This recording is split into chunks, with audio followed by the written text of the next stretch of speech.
Mystic vibration numerology. చాలామంది నన్ను అడుగుతున్న క్వశ్చన్, ఏ డేట్ ఆఫ్ బర్త్కి ఏ డెస్టినీ నెంబర్ ఉంటే బాగుంటుంది? ఇది మన చేతుల్లో ఉండదు. ఏ డేట్ ఆఫ్ బర్త్కి డెస్టినీ వైబ్రేషన్ ఉంటే బాగుంటుంది? ఇది మన చేతుల్లో ఉండదు. మేడం మీరు 7 చాలా బాగుంటుందని చెప్తున్నారు కదా, మాకు 7 బాగాలేదు కదా, ఇది మన చేతుల్లో లేదు.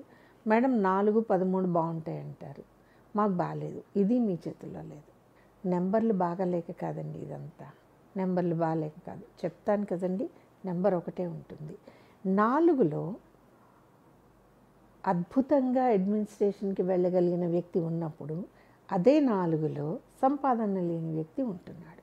ఒక 4లో ఫారిన్ వెళ్ళి ధనాన్ని సంపాదించుకుని ఫ్యామిలీ స్టేటస్ని పెంచగలిగే వ్యక్తి ఉన్నప్పుడు, అదే 4లో తను ఏమీ సంపాదించడం చేతకాక జీవితాన్ని చాలించుకునే వ్యక్తులు కనపడతారు అందులో. ఇక్కడ చాలామందికి తెలియని విషయం అండి, 4 = 13 అవ్వదు, 13 = 22 అంతకంటే కాదు, 22 = 31 కానే కాదు. ఆ మాటకి వస్తే 1 = 10 కాదు, 10 = 19 కాదు, 19 = 28 కాదండి. కొన్ని అద్భుతమైన కాంబినేషన్స్ ఉంటాయండి. ఉదాహరణకి 28న ఒక వ్యక్తి పుట్టాడు అనుకుందాము. 28న పుట్టిన వ్యక్తి 10వ నెలలో పుట్టాడు అనుకుందాము. మనం లెక్కలు వేసుకున్నట్లుగా 28 కలిపితే 10 అయింది కదా అంటే ఇక్కడ ఈ లెక్క సరిపోయింది కదా, మిగతా లెక్కలు తెలియాలి. అతను పుట్టిన సంవత్సరము 1955, 1964, 1973 అయితే లెక్కలు ఒకలాగే ఉంటాయా? అస్సలు ఉండవండి. 55లో ఒక లెక్క ఉంటుంది, 64లో ఒక లెక్క వస్తుంది, 73 ఒక లెక్క వస్తుంది. అందుకే నేను ఏ నెంబరు కూడా నెలలో వచ్చే దాని పర్యాయ లెక్కలకి సరిపోదు. 1 అంటే 1, 10 అంటే 10, 28 అంటే 28 అనండి. వీటిని కలిపేసుకోవటం వల్ల మన కంట్లో చాలా విషయాలు కనపడకుండా మాయమైపోతాయి.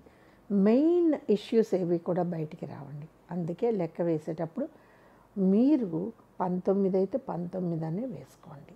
నేను ఎప్పుడూ కూడా మీరు 5వ తారీఖున పుట్టారు, 5, 14, 23 మీ లక్కీ నెంబర్లు, మీకు పచ్చ కలిసి వస్తుంది, పచ్చ రంగు మీకు బుధవారం కలిసి వస్తుంది, మీకు ఎమరాల్డే పెట్టుకోవాలి, ఇలా నేను చెప్పను అనమాట. 5కి ఎమరాల్డ్ సరిపోకపోవచ్చు, 5కి పచ్చ రంగు పడకపోవచ్చు. ఇన్ కేస్ ఒకవేళ 5 మీకు పాజిటివ్ నెంబర్గా వస్తే మీకు పచ్చ పడుతుంది. దానికి దీనికి చాలా తేడా ఉంటుందండి.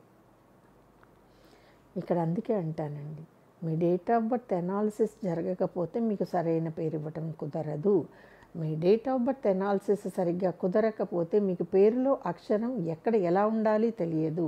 మీ డేట్ ఆఫ్ బర్త్లో లెక్కలు నాకు తెలియకపోతే మీ పేర్లో మొట్టమొదటి అక్షరానికి ఏ వాల్యూ ఉంది, పని చేసే వాల్యూ అండి, మనం అనుకునే వాల్యూ కాదు, పని చేసే వాల్యూ ఏది ఉంది తెలియదు కాక తెలియదు.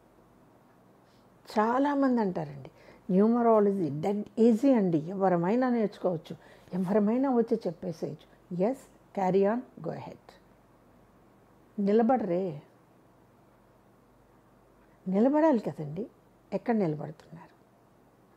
మనం ఒక పుస్తకాన్ని ఆధారంగా చేసుకుంటే 2 ఏళ్ళు ఉందాం, 3 ఏళ్ళు ఉందాం, మ్యాక్సిమం 7 ఏళ్ళు ఉందాం, తర్వాత ఏం చెప్తారు మీరు? ఎందుకంటే మీ దగ్గరికి వచ్చే డేట్ ఆఫ్ బర్త్స్ రోజు రోజుకి మారుతూ ఉంటాయి తప్ప ఎప్పుడవో అలా ఫిక్స్ అయిపోయి రావు కదా. విచిత్రం ఏంటంటే ఒక ఇంట్లో పుట్టే సంతానానికి ఒకే పేరు వస్తుంది, రిపీటెడ్గా రావచ్చు, తప్పేం లేదు. బికాస్ వాళ్ళిద్దరికి రిలేషన్ ఉంది, అన్నదమ్ములు కావచ్చు, అక్క చెల్లెళ్ళు కావచ్చు. ఆ మాటకి వస్తే ఒక్కొక్కసారి మదర్కి సంబంధించిన పేరు, ఫాదర్కి సంబంధించిన పేరు అన్యాపదేశంగా ఈ పేరులో వచ్చేస్తుంది. అది వాళ్ళ నెంబర్స్లో ఉన్న రిలేషన్స్ని బట్టి, నెంబర్స్ ఇండికేషన్స్ని బట్టి పేర్లు రిపీట్ అవుతాయండి. కాకూడదని ఏమీ లేదు కదండి.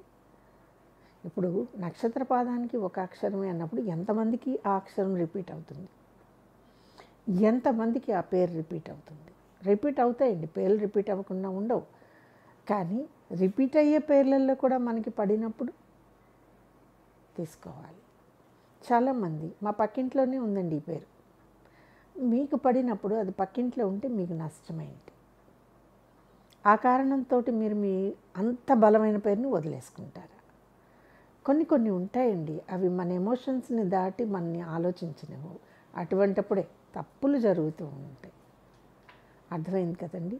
సో నేమింగ్ అనేది wonderful process. Same time naming అనేది సంక్లిష్టమైన ప్రక్రియ.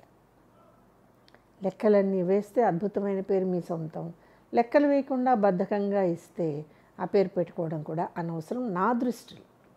ఈ వీడియో కనుక మీకు నచ్చినట్లయితే లైక్ చేయండి, షేర్ చేయండి, మా ఛానల్ని సబ్స్క్రైబ్ చేయండి.